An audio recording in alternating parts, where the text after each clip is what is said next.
Thomas the Tank Engine and Friends. Stories from Sodor. Episode 20. Jumping James. When James got back from the works, he had to take a train of cargo to Brendam Docks. He was speeding along quite nicely, but then his day was about to change. James heard the Diesels talking, and he stopped, about to eavesdrop on them.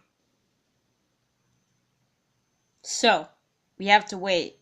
We have to get him onto the island. But how, Diesel? Just leave that to me. But how are the engine's tempers? Up high, I suppose. Good. Sydney, check the back for us. Sure thing, Diesel. And Sydney rolled back. James heard this and left. Then Sydney rolled up. Nothing but James. Hi, James, Sydney said.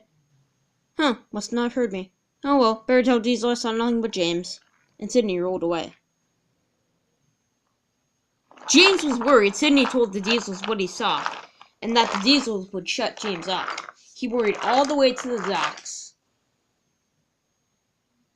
James puffed into the docks where he met Toby. Hey, Toby. Hey, James. Can you believe Percy thinks that I'm working with the Diesels? Huh? Well, what about the Diesels? James said. Nothing, Toby said, confused. Why are you so jumpy? Oh, no reason, Toby. Gotta go. Bye, James said, and he raced away. What was that all about? Toby said. Whatever. James felt very paranoid as he raced down the line. James went to take on some water to calm himself down. Okay, they're not going to get me. I know that. I'm safe. You know, I feel a little better. I'm ready for work. I'm ready to go. James refilled on water and set off for work. Meanwhile, Sydney told the Diesels everything. Well, we can't have this now, can we? Diesel said, obviously knowing James was spying on them. Sydney, Dennis, Norman, I need you to help me. And he whispered the plan to them. Okay, said Dennis. Sure thing, Norman said. Why am I doing this? Because I told you to, said Diesel. Get to work. At night. Get to work. When he's pulling the mail. Got it, the Diesel said. Wait, I have one question. What is it, Norman? How is James going to pull that mail? Isn't that typically Percy's job? Oh, I have an idea. He whispered the plan to Norman. Got it. And Norman rolled away. Easy, Norman said. Ah! I can't stop! Look out! Percy didn't see Norman and was very confused. Who did this? Percy said. Ouch, this really hurts. At the sheds, it was only Henry, Gordon, Thomas, and James. They were waiting for Percy and Toby to come. Why are neither of them here? Thomas said.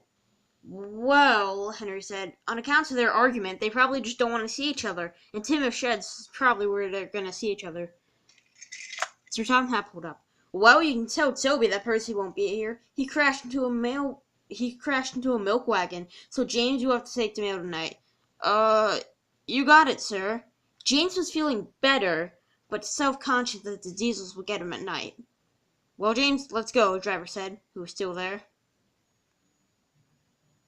James was coupled to the mail train and left the station. He stopped at all the right stations, and the moon was very bright as he puffed down the line.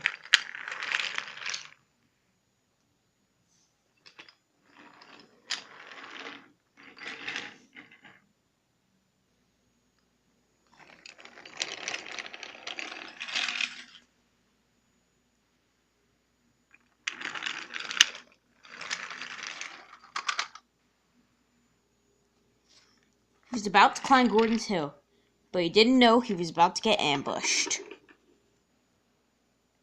James came up, then James came down, then saw something up ahead. Sydney was on James's line. James's driver and fireman jumped clear, and James swerved into the coaling plant.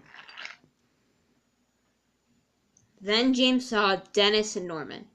"Hello there, James," Norman said. "What do you two want?"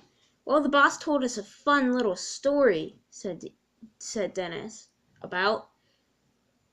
"Well, about 16 years ago, Diesel 10, our main boss, was gonna force you into a smelting pit.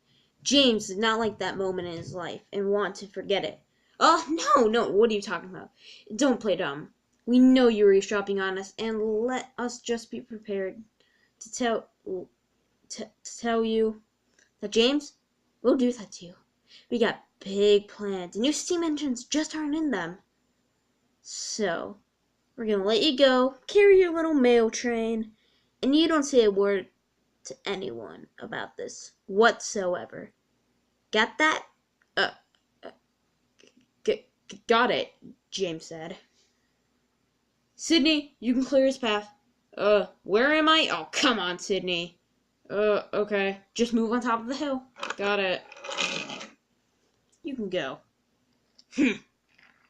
James, the driver and fireman, came back, and James quickly went on and made his next delivery. "We did good." "Yeah, we did," the two Diesels said together. James's driver and fireman didn't question what the Diesels were doing there. They assumed they were sleeping, and so didn't ask James anything. But James wished they did. Their delivery was done, and James went back to his sheds. James came back to his sheds, where he saw Toby came, and Donald was in his shed. "Hey, James, how was the mail?" Tom said. "Yeah, how was it? And, Surya took your shed," Donald said. "Oh, it's okay, Donald. And the mail ran, well... It was fine. Let's just leave it at that," James said.